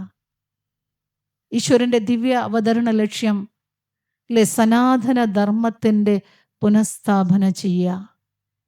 അല്ലെ സനാതന ധർമ്മത്തിൻ്റെ പുനഃസ്ഥാപനയ്ക്ക് വേണ്ടി സ്വയം ഈശ്വരൻ്റെ ദിവ്യ അവതരണം ഈ സൃഷ്ടിയിൽ നടന്നിരിക്കുന്നു. അങ്ങനെ ഈശ്വരൻ അവതരിച്ച് നമുക്ക് ഈശ്വരീയ ജ്ഞാനം പ്രദാനം ചെയ്യണം. അതാണ് ആത്മീയ ജ്ഞാനം. ആത്മാവിനെ കുറിച്ചുള്ള അറിവ്, ആത്മാവിൻ്റെ യഥാർത്ഥ അസ്തിത്വത്തെക്കുറിച്ചുള്ള അറിവ്, ഈശ്വരനെ കുറിച്ചുള്ള അറിവ്, അതേപോലെ ഈ സൃഷ്ടിയെക്കുറിച്ചുള്ള അറിവ്. ഇന്ന് നമ്മൾ കൽപ്പാന്തകാലമായ കലിയുഗത്തിൻ്റെ അവസാന നിമിഷങ്ങളിലൂടെ പോയിക്കൊണ്ടിരിക്കുകയാണ്. ഇല്ലേ? കൽപ്പാന്തകാലം, കലിയുഗം എന്നാണ് പറയുന്നത്. ഇല്ലേ? കലിയുഗത്തിൻ്റെ എല്ലാവിധ ലക്ഷണങ്ങളും നമുക്ക് ചുറ്റും നടന്നുകൊണ്ടിരിക്കും, നമ്മുടെ കുടുംബത്തിൽ നടന്നുകൊണ്ടിരിക്കും. മുമ്പൊക്കെ നമ്മൾ പല സ്ഥലങ്ങളിൽ, ദൂര സ്ഥലങ്ങളിലാണ് ഓരോ കാര്യങ്ങളൊക്കെ കേട്ടിട്ടുണ്ടായിരുന്നത്. പക്ഷെ ഇന്ന് നമുക്ക് ചുറ്റും നടക്കുന്നു, നമ്മുടെ വീട്ടിലും നടക്കുന്നു. പ്രായമായവരെന്ത് പറയും? കലികാല വൈഭവം എന്നാണ് പറയുന്നത്. കലി ബാധിച്ചിരിക്കുക ഇല്ലേ? കലി വന്ന മനുഷ്യൻ എന്തും ചെയ്യാൻ മടിക്കില്ല, കൊല്ലാനും മടിക്കില്ല, കൊലവിളി നടത്താനും മടിക്കില്ല. കലിയുഗി മനുഷ്യൻ മൃഗത്തെക്കാളും മോശമായിരിക്കുകയാണ്. ഒരു മൃഗം തൻ്റെ അതേ വർഗത്തിലുള്ള ഒരു മൃഗത്തെ കൊല്ലുന്നത് ഭക്ഷണത്തിന് വേണ്ടിയാണ്. പക്ഷെ ഇന്ന് മനുഷ്യനെ കൊന്നുകൊണ്ടിരിക്കണോ? എന്തിനു വേണ്ടി? വിദ്വേഷം, വൈരാഗ്യം, അസൂയ, കുശുമ്പ്, കുനുഷ്ട്, ഇതിൻ്റെയൊക്കെ പേരിൽ മനുഷ്യനെ ഒരു കാരണവുമില്ലാതെ കൊല്ലലും കൊലവിളിയും നടത്തിക്കൊണ്ടിരിക്കുകയാണ്. ഇതിൽ നിന്നെല്ലാം നമ്മൾ മനസ്സിലാക്കേണ്ടത് സൃഷ്ടി അതിൻ്റെ അവസാന നിമിഷത്തിലേക്ക് പോയിക്കൊണ്ടിരിക്കുകയാണ്. പക്ഷേ ഈ കലിയുഗം പൂർത്തിയായി വീണ്ടും ഇവിടെ പുതിയൊരു യുഗം, പുതിയൊരു സുപ്രഭാതം വരാൻ പോവാണ്. കാരണം യുഗങ്ങൾ 4-ലും നല്ലോ കലിയുഗം എന്നാണ് പറയണത്. കലഹക്ലേശങ്ങൾ നിറഞ്ഞിരിക്കുന്ന സമയമാണ്. പക്ഷേ ഏറ്റവും നല്ല സമയവുമാണ്. എങ്ങനെ നല്ലതാകുന്നു? എപ്പോഴാണോ സ്വയം സർവശക്തിവാനായ ഈശ്വരൻ്റെ ദിവ്യ അവതരണം ഈ സൃഷ്ടിയിൽ നടക്കുന്നത്. അങ്ങനെ ദിവ്യ അവതരണം ചെയ്ത് ജീവാത്മാക്കളായ നമുക്ക് നഷ്ടപ്പെട്ട സർവ ഗുണങ്ങളും ശക്തികളും മൂല്യങ്ങളും നമ്മളിലേക്ക് നിറച്ച് നൽകിക്കൊണ്ടിരിക്കുകയാണ്. ആ നൽകിക്കൊണ്ടിരിക്കുന്ന സമയമാണ് ഈ സമയം. അതുകൊണ്ട് ഈ സമയം നമുക്കെല്ലാവർക്കും നമ്മുടെ മനസ്സിനെയും ബുദ്ധിയെയും ഈശ്വരനിലേക്ക് ഏകാഗ്രമാക്കി ഈശ്വരീയ ശക്തികളുടെ അനുഭവം ചെയ്യേണ്ട സമയമാണ്. അങ്ങനെ ചെയ്യുന്നതിന് വേണ്ടിയാണ് ഇന്ന് നമ്മുടെ ഭാരതത്തിൽ അനേക ക്ഷേത്രങ്ങളും ക്ഷേത്രാചാരങ്ങളും ക്ഷേത്ര അനുഷ്ഠാനങ്ങളും എല്ലാം നമുക്ക് പഠിപ്പിച്ചു തരുന്നത്. അപ്പോൾ നോക്കൂ, ക്ഷേത്രത്തിൽ വന്നു കഴിഞ്ഞാൽ നമ്മളെല്ലാവരും എന്താ ചെയ്യുക? ക്ഷേത്രത്തിലെ മൂർത്തിയെ നോക്കോ അതോ ശ്രീകോവിലിനെ നോക്കുമോ? എന്ത് ചെയ്യും? ക്ഷേത്രത്തിലെ മൂർത്തിയാണ് നമ്മൾ നോക്കണത്. അല്ലാതെ ശ്രീകോവിലിൽ എന്തൊക്കെ ചെയ്തിട്ടുണ്ട്, എന്തൊക്കെ ഡെക്കറേറ്റ് ചെയ്തിട്ടുണ്ട്, ഇതൊന്നും അല്ല നമ്മൾ നോക്കുന്നത്. ചുമരല്ല നോക്കുന്നത്. അപ്പോൾ അതേപോലെ ഇതൊരു ക്ഷേത്രമാണ്. ഈ ക്ഷേത്രത്തിലെ മൂർത്തിയാണ് ഞാൻ ആത്മാവ്. ഏതുപോലെ ക്ഷേത്രത്തിൽ വരുമ്പോൾ നമ്മൾ ക്ഷേത്രത്തിലെ മൂർത്തിയായിട്ടുള്ള ആ ശ്രീകോവിലിരിക്കുന്ന വിഗ്രഹത്തെ നമ്മൾ ദർശിക്കുന്നത്. വിഗ്രഹം എന്ന വാക്കിന് തന്നെ അർത്ഥമുണ്ട്, വിശേഷാൽ ഗ്രഹിക്കേണ്ടത്. അതിലൂടെ പല കാര്യങ്ങളും നമ്മൾ മനസ്സിലാക്കേണ്ടതായിട്ടുണ്ട്. ഏതുപോലെ ക്ഷേത്രത്തിൽ വരുമ്പോൾ ക്ഷേത്രത്തിലെ മൂർത്തിയെ നമ്മൾ ദർശിക്കുന്നു, അതേപോലെ ഈ ശരീരമാകുന്ന ക്ഷേത്രത്തിലെ മൂർത്തിയാണ് ഞാൻ ആത്മാ. ശ്രീകോവിലിൽ നമ്മൾ എന്തെല്ലാം, മൂർത്തിയുടെ മുൻപിൽ നമ്മൾ എന്തെല്ലാം കാര്യങ്ങൾ ചെയ്യുന്നു, എന്തൊക്കെ ചെയ്യുന്നുണ്ട്? മൂർത്തിക്ക് എങ്ങനെയാണ് നമ്മൾ നിവേദ്യം അർപ്പിക്കുന്നത്? എന്തൊക്കെ നിവേദ്യം അർപ്പിക്കുക? വളരെ ശുദ്ധമായിട്ടുള്ള, ദിവ്യമായിട്ടുള്ള, ശ്രേഷ്ഠമായിട്ടുള്ള, സാത്വികമായിട്ടുള്ള സാധനങ്ങളല്ലേ അർപ്പിക്കണത്? അല്ലേ? അത് അശുദ്ധമായിട്ടുള്ളതാണ് ദേവനും ദേവിക്ക് അർപ്പിക്കുന്നത്, ശുദ്ധമായിട്ടുള്ളത്. ഏതുപോലെ ക്ഷേത്രത്തിലെ ദേവിക്ക് ശുദ്ധമായിട്ടുള്ള നിവേദ്യം അർപ്പിക്കുന്നുവോ അതേപോലെ ഈ ശരീരമാകുന്ന ക്ഷേത്രത്തിലെ മൂർത്തിയാകുന്ന ആത്മാവിന് നമ്മൾ എന്ത് നിവേദ്യം കൊടുക്കുന്നത്? എന്തൊക്കെയാണ് കൊടുക്കുന്നത്? ശുദ്ധമായിട്ടുള്ളതാണോ കൊടുക്കുന്നത്? നമ്മൾ ചെയ്യും. ഇവിടെ ഉത്സവം നടക്കുന്ന സമയത്ത് നമ്മൾ നോമ്പൊക്കെ നോക്കും അല്ലേ? എത്ര ദിവസം നോമ്പ് നോക്കുന്നുണ്ട്? നവീകരണ കലശം നടക്കുകയാണല്ലോ. ചുറ്റുവശമുള്ളവരൊക്കെ എത്ര ദിവസം നോമ്പ് നോക്കും? എത്ര ദിവസമാണ്? 10 ദിവസമോ ഒരാഴ്ചയോ? എത്ര ദിവസമാണ്? നോക്കുന്നില്ല? നോമ്പെടുക്കാറില്ലേ? അത് കഴിഞ്ഞോ? യഥാർത്ഥത്തിൽ ഏതുപോലെ നമ്മളവിടെ ദിവ്യമായിട്ടുള്ള നിവേദ്യം ദേവന് ദേവിക്ക് അർപ്പിക്കുന്നു, അതേപോലെ നമ്മൾ ഇതിനും ദിവ്യമായിട്ടുള്ളത് ശരീരത്തിന് ആരോഗ്യം പ്രദാനം ചെയ്യുന്ന ഭക്ഷണമാണ് കൊടുക്കേണ്ടത്. പക്ഷെ നമ്മൾ ഓരോരുത്തരും നോക്കണം, നമ്മൾ അതാണ് ചെയ്യുന്നത്. നമ്മൾ എന്തൊക്കെ കൊടുക്കുന്നതിന്? ഇതിന് വേണ്ടതാ കൊടുക്കുന്നത്? ശരീരത്തിൻ്റെ ആരോഗ്യത്തിന് വേണ്ടിയിട്ടുള്ള ഭക്ഷണമാണ് നമ്മൾ കഴിക്കുന്നത്. പകരം നമ്മളെല്ലാവരും നാവിൻ്റെ രുചിക്ക് വേണ്ടിയിട്ടുള്ളതാണ് കൊടുക്കുന്നത്. അതുകൊണ്ടാണ് ഷുഗറും പ്രഷറും കൊളസ്ട്രോളും പല പല അസുഖങ്ങളും ഇന്ന് നമ്മളെ ബാധിച്ചുകൊണ്ടിരിക്കുന്നത്. യഥാർത്ഥത്തിൽ ഈ ക്ഷേത്രം നമുക്ക് വളരെ, നമ്മുടെ ജീവിതവും ക്ഷേത്രത്തിലെ ആചാരങ്ങളും തമ്മിൽ ഒരുമിച്ച് നമ്മൾ കൊണ്ടുപോകുന്ന സമയത്ത് നമുക്ക് ആരോഗ്യവും ശാന്തിയും സമാധാനവും ലഭിക്കുകയാണ്. അതേപോലെ നമ്മൾ ദേവിയുടെ മുൻപിൽ സുഗന്ധം ഉണ്ടാക്കാൻ വേണ്ടി എന്ത് ചെയ്യും? ചന്ദനത്തിരി കത്തിക്കും, കർപ്പൂരം കത്തിക്കും, ഇല്ലേ? നെയ്യൊഴിക്കും, എണ്ണയൊഴിക്കും, തിരി കത്തിക്കുകയൊക്കെ ചെയ്യും. അതിലൂടെ എത്രയും സുഗന്ധമാണ് പരന്നുകൊണ്ടിരിക്കുന്നത്. പക്ഷെ നമ്മൾ ഈ ക്ഷേത്രത്തിൽ എന്താ ചെയ്തുകൊണ്ടിരിക്കുന്നത്? ഈ ക്ഷേത്രത്തിലെ സുഗന്ധത്തിന് വേണ്ടി നമ്മൾ എന്തൊക്കെയാണ് ചെയ്യുന്നത്? ഇങ്ങനെ സുഗന്ധം ഉണ്ടാക്കിക്കൊണ്ടിരിക്കുന്നത് ഇങ്ങനെ ചെയ്യുന്നത് നമ്മൾ സ്വയം നോക്കണം, അല്ലേ? മദ്യപിച്ച് അല്ലെങ്കിൽ പുകവലിച്ചും അതിൻ്റെ സുഗന്ധമാണ് നമ്മൾ ഉണ്ടാക്കിക്കൊണ്ടിരിക്കുന്നത്. അതേപോലെ നമ്മൾ അവിടെ അഭിഷേകം ചെയ്യുമ്പോൾ, ഇല്ലേ? നെയ്യഭിഷേകം, പാലഭിഷേകം, അല്ലെങ്കിൽ ഇല്ലേ എണ്ണ കൊണ്ട് അഭിഷേകമൊക്കെ ചെയ്യും. പക്ഷെ ഇവിടെ നമ്മൾ എന്തുകൊണ്ട് അഭിഷേകം ചെയ്യണോ? എന്തുകൊണ്ടാണ് ചെയ്യണത്?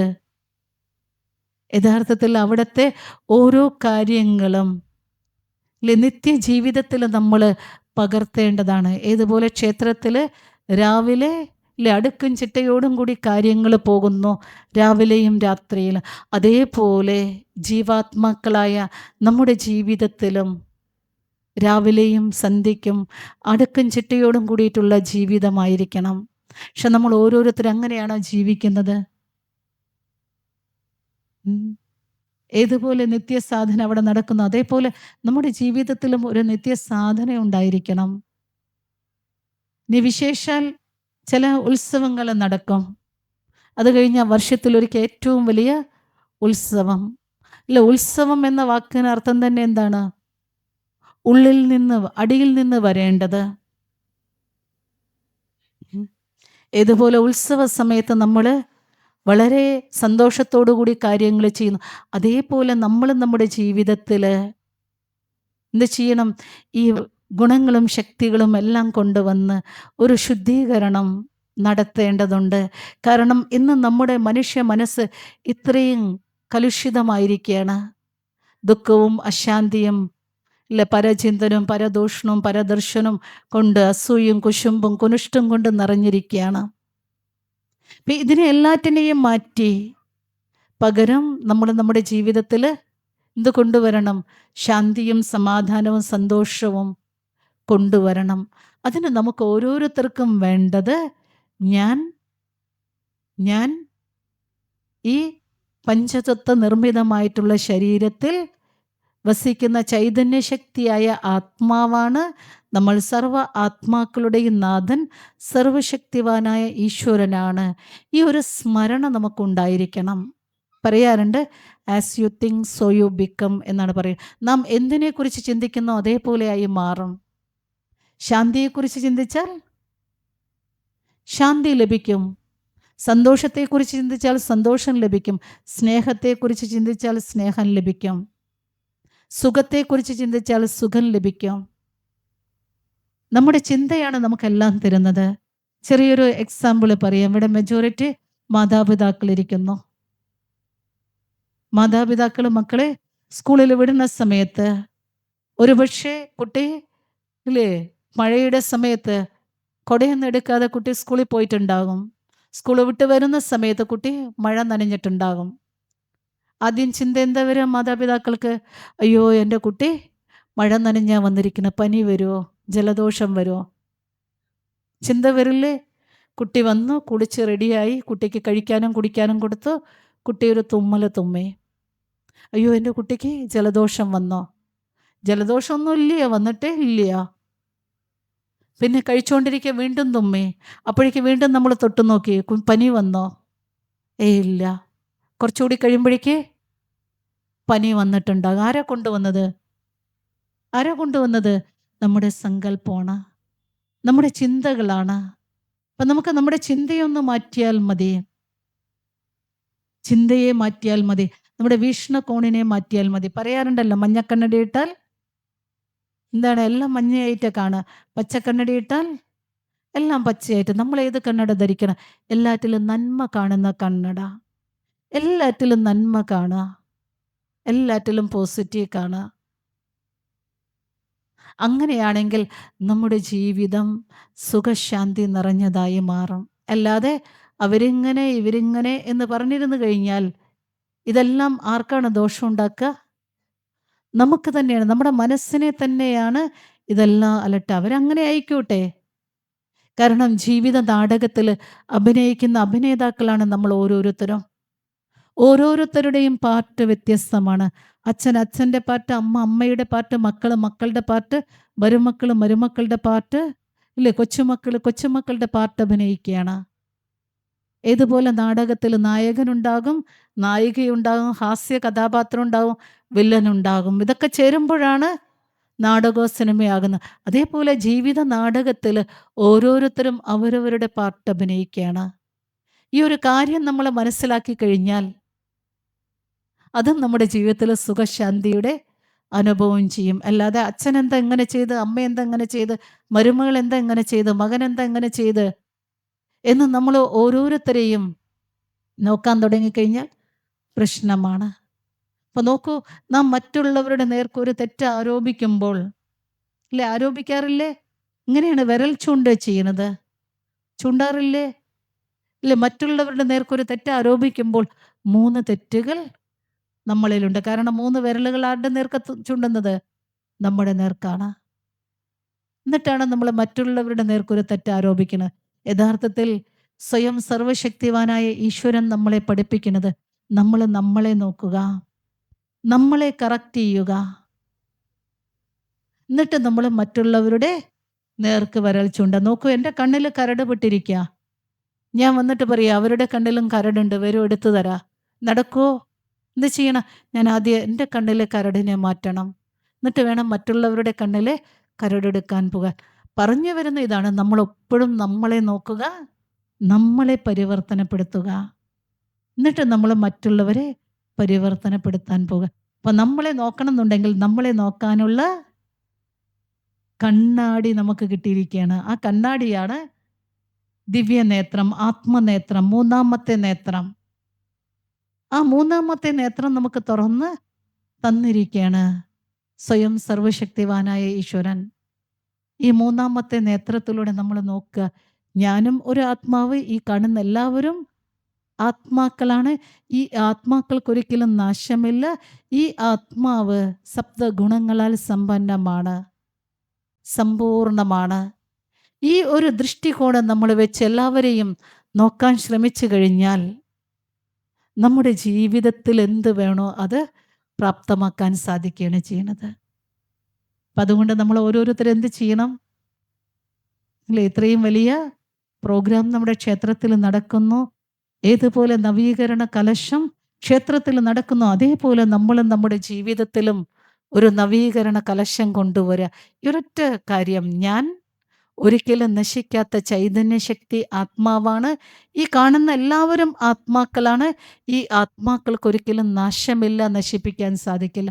ഈ ഒരു സത്യം ലോകത്തിലെ സർവരും മനസ്സിലാക്കുകയാണെങ്കിൽ ഇന്ന് ജാതിയുടെ പേരിലോ മതത്തിൻ്റെ പേരിലോ രാഷ്ട്രത്തിൻ്റെ പേരിലോ രാഷ്ട്രീയത്തിൻ്റെ പേരിലോ പ്രശ്നങ്ങൾ നടക്കില്ല. കാരണം ആത്മാവിനെ നശിപ്പിക്കാൻ പറ്റില്ല. പകരം ആത്മാവ് എന്ത് ചെയ്യുന്നു? ജനന മരണചക്രത്തിൽ കറങ്ങിക്കൊണ്ടിരിക്കുകയാണ്. ജനിച്ചാൽ മരണം ഉറപ്പാണോ? ഉറപ്പല്ലേ? അതോ ചിരഞ്ജീവിയായിട്ട് ആരെങ്കിലും ഇരിക്കുമോ? ജനിച്ചാൽ മരണം ഉറപ്പാണ്.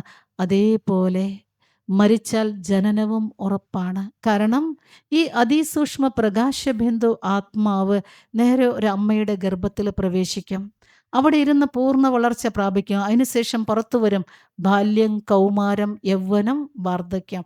വാർദ്ധക്യയാൽ വീണ്ടും ശരീരം വിടും, വീണ്ടും ഒരു അമ്മയുടെ ഗർഭത്തിൽ പ്രവേശിക്കും, അവിടെ ഇരുന്ന് പൂർണ്ണ വളർച്ച പ്രാപിക്കും, പുറത്തു വരും ബാല്യം, കൗമാരം, യൗവനം, വാർദ്ധക്യം. ഈ പ്രക്രിയ ഇങ്ങനെ തുടർന്നു കൊണ്ടിരിക്കുകയാണ്.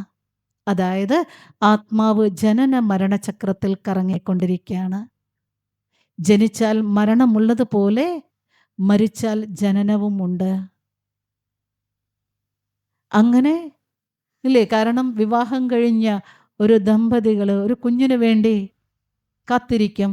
പക്ഷെ ഒരു കുഞ്ഞ് ജന്മം അവിടെ എടുക്കണമെന്നുണ്ടെങ്കിൽ ഇവിടെ നിന്ന് എന്ത് ചെയ്യണം? ഒരാൾ ശരീരം വിട്ട് പോകണം, എങ്കിലേ അവിടെ ഒരു കുഞ്ഞ് ജന്മം എടുക്കുകയുള്ളൂ. അങ്ങനെ ആത്മാവിന് ഒരിക്കലും നാശമില്ല, ഒരിക്കലും നശിപ്പിക്കാനും സാധിക്കില്ല. ജനന മരണ ചക്രത്തിൽ കറങ്ങിക്കൊണ്ടിരിക്കുകയാണ്. ഈ ജന്മം നമ്മൾ എന്ത് ചെയ്തു? ഇപ്പൊ നോക്കൂ, നമ്മുടെ ജീവിതത്തിൽ ഇല്ലേ, സമ്പന്നതയുണ്ടെങ്കിൽ, ഐശ്വര്യമുണ്ടെങ്കിൽ നമ്മൾ എന്ത് പറയും? എന്ത് പറയും? മുൻജന്മ സുഹൃതം എന്ന് പറയും. ജീവിതത്തിൽ കഷ്ടങ്ങളാണെങ്കിലോ മുൻജന്മ പാപഫലം എന്ന് പറയും. അർത്ഥം, കർമ്മം ചെയ്യുന്നത് നമ്മളാണ്, കർമ്മഫലമായ സുഖദുഃഖങ്ങൾ അനുഭവിക്കുന്നത് നമ്മളാണ്. കർമ്മം ചെയ്യാൻ ആത്മാവിന് ഈ ശരീരമാകുന്ന വസ്ത്രം വേണം. കർമ്മഫലം അനുഭവിക്കാനും ഈ ശരീരമാകുന്ന വസ്ത്രം ആവശ്യമാണ്. നാം ചെയ്ത കർമ്മത്തിൻ്റെ കണക്ക് നമ്മൾ തന്നെ അനുഭവിക്കണം. അത് വേറെ ആർക്കും കൊടുക്കാൻ സാധ്യമല്ല. കാണുന്ന കണ്ണ് നമുക്ക് കൈമാറ്റം ചെയ്യാം, കൊടുക്കാൻ പറ്റില്ലേ? രക്തം പമ്പ് ചെയ്യുന്ന ഹൃദയം നമുക്ക് കൈമാറ്റം ചെയ്യാം. പല അവയവങ്ങളും നമ്മൾ കൈമാറ്റം ചെയ്യുന്നു. പക്ഷെ കർമ്മത്തിൻ്റെ കണക്ക് മാത്രം ആർക്കും കൊടുക്കാൻ പറ്റില്ല. അത് നമ്മളോടൊപ്പം ജന്മജന്മാന്തരങ്ങളായി ഉണ്ടാകും. ഏതുപോലെ നിഴലിനെ നമുക്ക് മാറ്റാൻ പറ്റുമോ? നിഴലിനെ മാറ്റാൻ പറ്റുമോ? ഇല്ല. അതേപോലെ കർമ്മത്തിൻ്റെ കണക്കും നമ്മളോടൊപ്പം ജന്മജന്മാന്തരങ്ങളായിട്ടുണ്ടാകും. ഇത് മാത്രമേ ഉണ്ടാവുള്ളൂ, വേറൊന്നുമില്ല. വേറൊന്നും നമ്മൾ അടുത്ത ജന്മത്തിലേക്ക് കൊണ്ടുപോകില്ല.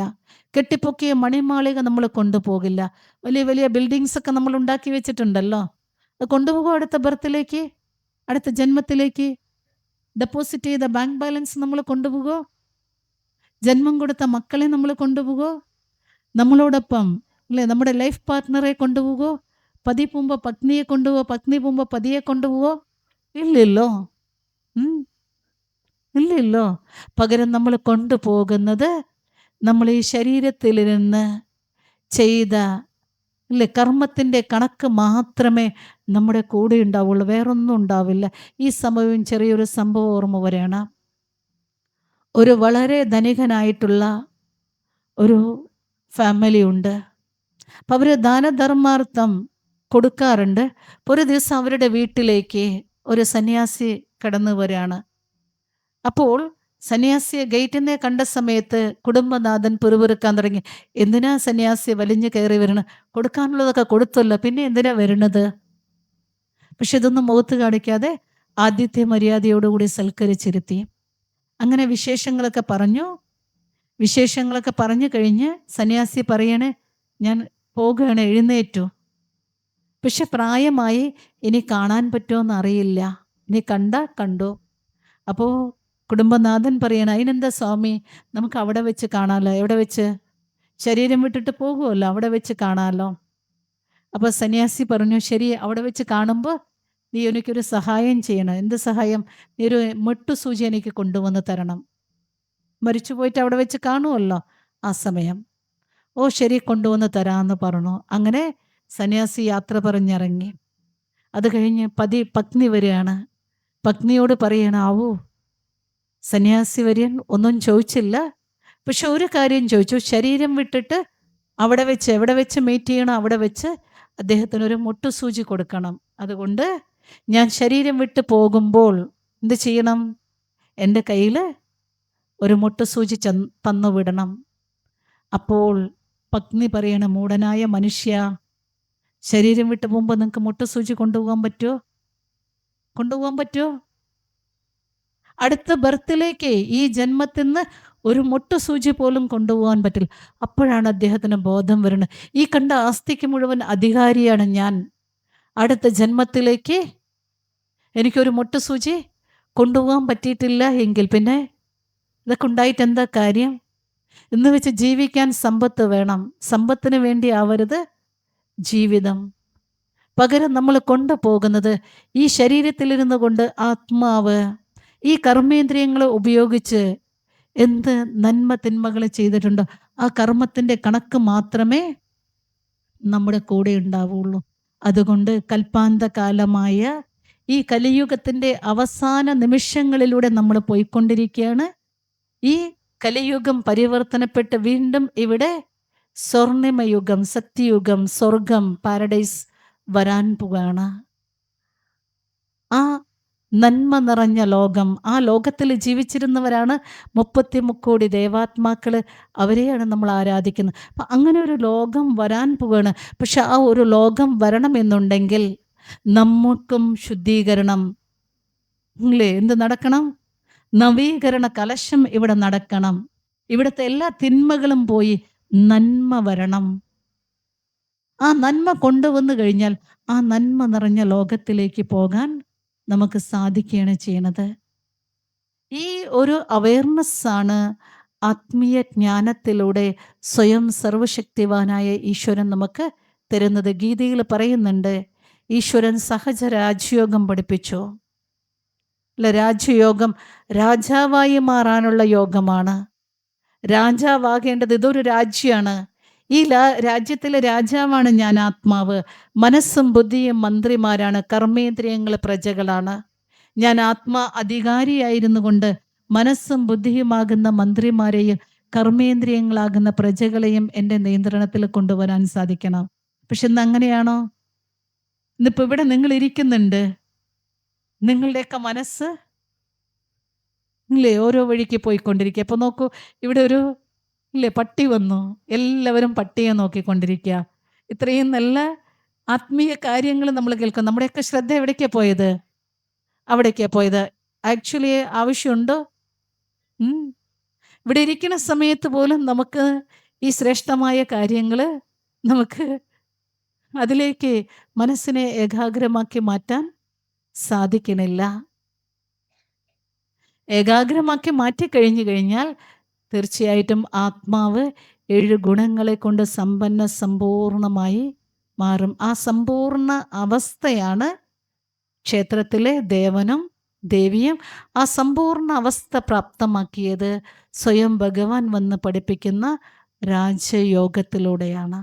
രാജാവായി മാറാൻ നമുക്ക് നമ്മുടെ മേൽ കൺട്രോളിംഗ് പവർ ആവശ്യമാണ്. നമുക്ക് നമ്മളെ നിയന്ത്രിക്കാൻ സാധിക്കണം. കണ്ണിൻ്റെ വഴിക്ക് പോകരുത്, ചെവിയുടെ വഴിക്ക് പോകരുത്, വായിൻ്റെ വഴിക്ക് പോകരുത്, കൈകാലുകൾ അതാതിൻ്റെ വഴിക്ക് പോകരുത്. ഇതിനെയൊക്കെ നമുക്ക് നമ്മുടെ നിയന്ത്രണത്തിലായിരിക്കണം. ആ നിയന്ത്രണം കൊണ്ടുവരണമെന്നുണ്ടെങ്കിൽ സർവശക്തിവാനായ ഈശ്വരനുമായിട്ട് മനസ്സിനെയും ബുദ്ധിയെയും യോജിപ്പിക്കണം.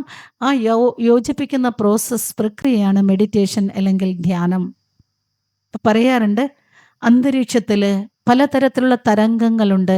നമ്മുടെ എല്ലാവരുടെ കയ്യിലും മൊബൈൽ ഫോണുണ്ട്. ഇത്രയും തരംഗങ്ങൾ അന്തരീക്ഷത്തിലുണ്ട്. എത്ര റേഡിയോ സ്റ്റേഷൻസ് ഉണ്ട്, അത്രയും തരംഗങ്ങൾ. എത്ര TV ചാനലുകളുണ്ട്, അത്രയും തരംഗങ്ങൾ ഇല്ലേ? അപ്പം നമുക്ക് വേണ്ട തരംഗങ്ങളെ, സിഗ്നൽസിനെ, വേവ്സിനെ നമ്മൾ എന്ത് ചെയ്യുന്നു? റിസീവ് ചെയ്യുന്നു. റിസീവ് ചെയ്യണമെന്നുണ്ടെങ്കിൽ നമ്മുടെ മൊബൈൽ ഓൺ ആയിരിക്കണം അല്ലേ? TV നമ്മൾ ഓൺ ചെയ്ത് ചാനൽ സെലക്ട് ചെയ്യണം, റേഡിയോ ഓൺ ചെയ്ത് സെലക്ട് ചെയ്യണം. അപ്പോഴാണ് ആ സിഗ്നൽസ് കിട്ടുന്നത്. അതേപോലെ ഈ പ്രപഞ്ചം മുഴുവൻ ഈശ്വരീയ ശക്തികൾ നിറഞ്ഞിരിക്കുകയാണ്. ഏതുപോലെ സൂര്യൻ പ്രകാശം ഭൂമിയിലേക്ക് പ്രദാനം ചെയ്യുന്നു, അതേപോലെ മുഴുവൻ പ്രപഞ്ചത്തിലേക്കും സർവശക്തിവാനായ ഈശ്വരൻ സർവഗുണങ്ങളുടെയും ശക്തികളുടെയും കിരണങ്ങൾ സദാ നൽകിക്കൊണ്ടിരിക്കുന്നുണ്ട്. ആ നൽകിക്കൊണ്ടിരിക്കുന്ന ഗുണങ്ങളും ശക്തികളും പ്രാപ്തമാക്കണമെന്നുണ്ടെങ്കിൽ നമ്മൾ നമ്മുടെ മനസ്സും ബുദ്ധിയുമാകുന്ന ദിവ്യനേത്രം തുറക്കണം. അങ്ങനെ തുറന്നാൽ മാത്രമേ നമുക്ക് ആ ഗുണങ്ങളും ശക്തികളും ജീവിതത്തിൽ അനുഭവം ചെയ്യാൻ സാധിക്കുള്ളൂ. അത് ചെയ്യുന്നതിന് വേണ്ടിയാണ് നമ്മൾ 33 ദേവാത്മാക്കളെ ക്ഷേത്രങ്ങളിലും അമ്പലങ്ങളിലും പ്രതിഷ്ഠിച്ച് പൂജ അല്ലേ കാര്യങ്ങൾ, പ്രാർത്ഥന കാര്യങ്ങളൊക്കെ ചെയ്യുന്നത്. മനസ്സിനെ ഈശ്വരനിലേക്ക് ഏകാഗ്രമാക്കുക. ആ ഏകാഗ്രമാക്കുന്നതിലൂടെ ആത്മാവിൽ ശക്തി നിറയും. ആത്മാവെന്ന് പറഞ്ഞാൽ ഒരു റീചാർജബിൾ സെല്ലാണെന്ന് പറയും. റീചാർജബിൾ സെല്ലിൽ ചാർജ് ഉണ്ടെങ്കിലേ അത് പ്രവർത്തിക്കുള്ളൂ. ചാർജ് തീർന്നാൽ നമ്മൾ വീണ്ടും എന്ത് ചെയ്യും? ചാർജ് ചെയ്യും. അപ്പം ചാർജ് ചെയ്യേണ്ട സമയമാണിപ്പോൾ. എല്ലാ ജീവാത്മാക്കൾക്കും പരമാത്മാവുമായിട്ട് ചാർജ് ചെയ്യേണ്ട സമയമാണ്. കാരണം പരമാത്മാവ് പവർ ഹൗസാണ്. ആ പവർ ഹൗസുമായി കണക്ഷൻ യോജിപ്പിക്കണം. ആ കണക്ഷൻ യോജിപ്പിക്കുമ്പോൾ ആ പവർ നമ്മളിലേക്ക് വരും.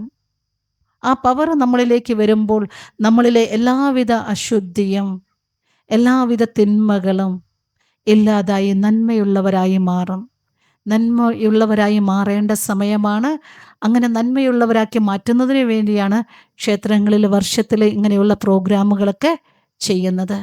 അപ്പം നവീകരണ കലശം ക്ഷേത്രത്തിൽ നടക്കുന്നതോടൊപ്പം ഈ ക്ഷേത്രത്തിലും എന്ത് ചെയ്യണം? നവീകരണ കലശം നമ്മൾ നടത്താൻ തയ്യാറാവണം.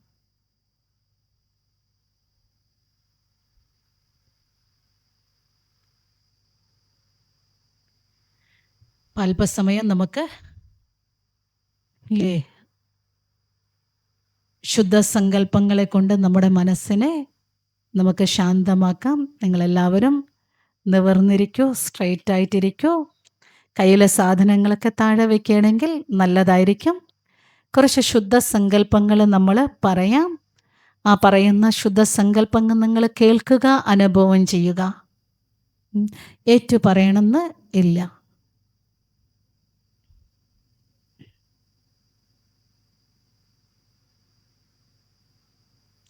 ഓം ശാന്തിയിൽ തുടങ്ങും, ഓം ശാന്തിയിൽ അവസാനിപ്പിക്കും. സ്ട്രൈറ്റ് ആയിട്ടിരിക്കും, നിവർന്നിരിക്കും, റിലാക്സ് ആയിരിക്കും. ഓം ശാന്തി. അല്പസമയത്തേക്ക്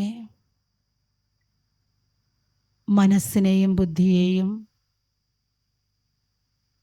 ബാഹ്യകാര്യങ്ങളിൽ നിന്നും വേർപെടുത്തൂ. സ്വയത്തിലേക്ക് ഏകാഗ്രമാക്കൂ.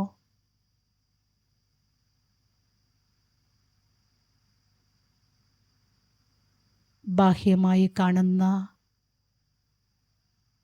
പഞ്ചതത്വ നിർമ്മിതമായ ഈ ശരീരത്തിൽ ഇരുപുരുകങ്ങൾക്കും മധ്യേ മിന്നിത്തിളങ്ങുന്ന ചൈതന്യശക്തിയായ ആത്മാവാണ് ഞാൻ. നെറ്റിത്തടത്തിൽ പ്രകാശിച്ചു കൊണ്ടിരിക്കുന്ന ആത്മചൈതന്യത്തെ മനസ്സും ബുദ്ധിയുമാകുന്ന ദിവ്യനേത്രത്തിലൂടെ കാണൂ. വജ്രത്തെ പോലെ പ്രകാശിച്ചു കൊണ്ടിരിക്കുന്ന ചൈതന്യശക്തി ആത്മ. ഇരു കൈകളും കുപ്പിക്കൊണ്ട് ക്ഷേത്രസന്നിധിയിൽ ദേവനദേവിക്ക് അഭിമുഖമായി ഇരു കൈകളും കുപ്പിക്കൊണ്ട് ഞാൻ സ്ഥിതി ചെയ്യുകയാണ്.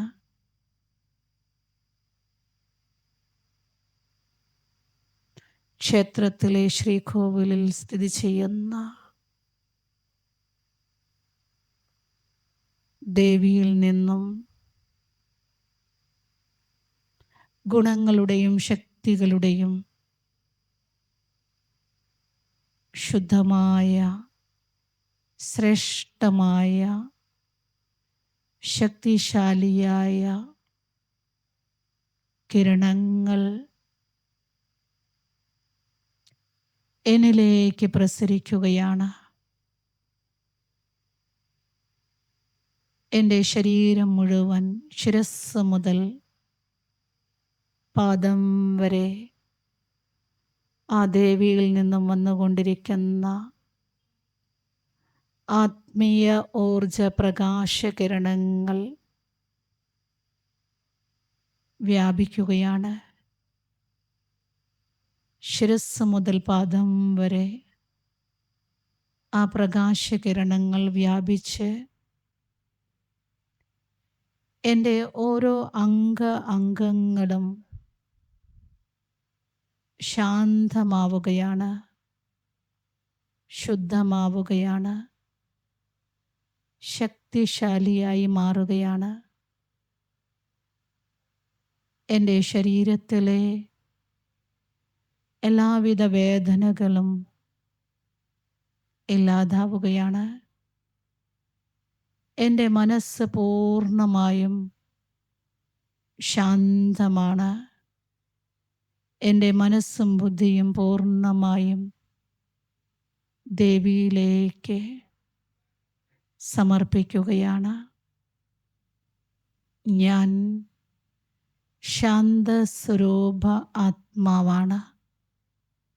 ശാന്തിയാകുന്ന സ്വധർമ്മത്തിൽ സ്ഥിതി ചെയ്തുകൊണ്ട് മുഴുവൻ വിശ്വത്തിലേക്കും ശാന്തിയുടെ കിരണങ്ങൾ വ്യാപിപ്പിക്കുകയാണ്. എന്നിൽ നിന്നും പോയിക്കൊണ്ടിരിക്കുന്ന ശാന്തിയുടെ കിരണങ്ങൾ അശാന്തമായ മനസ്സുകളെ ശാന്തമാക്കുകയാണ്. മുഴുവൻ വിശ്വത്തിലേക്കും ശാന്തി കിരണങ്ങൾ ഒഴുകിക്കൊണ്ടിരിക്കുകയാണ്. എല്ലാ മനുഷ്യ മനസ്സുകളും ശാന്തിയുടെ, സമാധാനത്തിൻ്റെ, സന്തോഷത്തിൻ്റെ, ഐശ്വര്യത്തിൻ്റെ അനുഭൂതി ചെയ്യുകയാണ്. ലോകാ സമസ്ത സുഖനോ ഭവന്തു എന്ന ആപ്തവാക്യം സാക്ഷാത്കരിക്കപ്പെടുകയാണ്. എല്ലാവർക്കും ശാന്തി ഉണ്ടാവട്ടെ, എല്ലാവർക്കും സമാധാനമുണ്ടാവട്ടെ, എല്ലാവരുടെ ജീവിതത്തിലും സർവ ഐശ്വര്യങ്ങളും ഉണ്ടാവട്ടെ. ഇങ്ങനെയുള്ള ശുദ്ധമായ, ശുഭമായ, ശക്തിശാലിയായ ശ്രേഷ്ഠ സങ്കല്പങ്ങൾ നിരന്തരം ചെയ്തുകൊണ്ടേയിരിക്കൂ. സ്വയത്തിനും സർവർക്കും മംഗളമേ ഭവിക്കൂ. ഓം ശാന്തി ശാന്തി ശാന്തി.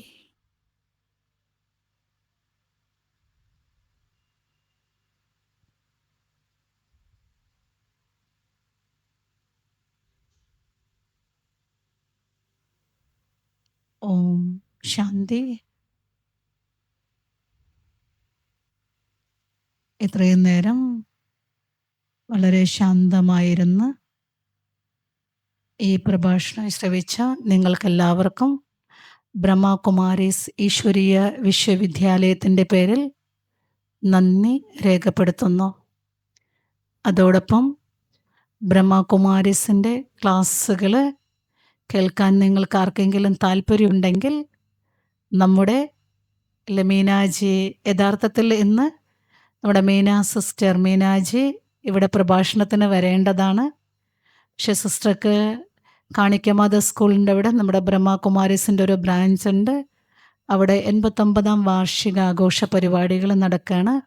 അതുകൊണ്ട് സിസ്റ്റർ അവിടേക്ക് പോയി സിസ്റ്ററുടെ അഭാവത്തിൽ ഞാൻ വന്നിരിക്കുകയാണ്. അപ്പോൾ നിങ്ങൾക്ക് നമ്മുടെ ക്ലാസ്സുകൾ കേൾക്കാൻ താല്പര്യമുണ്ടെങ്കിൽ മീനാജി ഇവിടെ വന്ന് ക്ഷേത്രത്തിൽ വന്ന് എടുത്തു തരും. നിങ്ങൾ സിസ്റ്ററായിട്ടൊന്ന് നമ്മുടെ കുറച്ച് നോട്ടീസ് കൊണ്ടുവന്നിട്ടുണ്ട്. നമ്മുടെ ബ്രഹ്മകുമാരീസിൽ കൊടുക്കുന്ന ക്ലാസ്സുകളുടെ ചെറിയ വിവരണങ്ങൾ അടങ്ങിയിട്ടുള്ളത്. നിങ്ങൾക്ക് ആർക്ക് താല്പര്യമുണ്ടോ താല്പര്യമുള്ളവർ കോണ്ടാക്ട് ചെയ്യുക. നിങ്ങൾക്ക് അവിടെ പോയിട്ടും ക്ലാസ് കേൾക്കാം, എല്ലാം ഇവിടെ വന്നിട്ടും ക്ലാസ് എടുക്കും. ബ്രഹ്മകുമാരീസ് ഈശ്വരീയ വിശ്വവിദ്യാലയം ഒരു അന്താരാഷ്ട്ര ആധ്യാത്മിക സേവാ സംഘടനയാണ്. ജാതി മതങ്ങൾക്ക് അതീതമായി പ്രവർത്തിക്കുന്ന ഈ പ്രസ്ഥാനത്തിൻ്റെ ഹെഡ് ഓഫീസ് രാജസ്ഥാനിലെ മൗണ്ട് അബു ആണ്. ഏകദേശം 148 രാജ്യങ്ങളിൽ ബ്രഹ്മകുമാരീസിൻ്റെ സേവന പ്രവർത്തനങ്ങൾ നടന്നുകൊണ്ടിരിക്കുന്നുണ്ട്. ജാതി, മത, സ്ത്രീ പുരുഷ പ്രായഭേദമന്യേ എല്ലാവർക്കും ഈ ക്ലാസ്സുകൾ സൗജന്യമായി പ്രദാനം ചെയ്യാണ്. കാരണം നമ്മുടെ ജീവിതത്തിൽ ഇന്നത്തെ കാലഘട്ടത്തിൽ വളരെ അത്യാവശ്യം വേണ്ട അറിവുകളാണ്. അപ്പം നിങ്ങൾക്ക് താല്പര്യമുണ്ടെങ്കിൽ നമ്മുടെ ബ്രാഞ്ചിൽ നേരിട്ട് പോകാം. കൽപ്പാത്തിയിലാണ് ബ്രഹ്മകുമാരീസിൻ്റെ ബ്രാഞ്ച്. എല്ലാം നിങ്ങളെല്ലാവരും ഇവിടെ ചേരുകയാണെങ്കിൽ ഇവിടെ വന്നും ക്ലാസ്സുകൾ എടുത്തു തരുന്നതാണ്. അപ്പം ഇത്രയും നേരം സശ്രദ്ധം കേട്ട നിങ്ങൾക്കെല്ലാവർക്കും ഒരിക്കൽ കൂടി നന്ദി, നമസ്കാരം. ഓം ശാന്തി.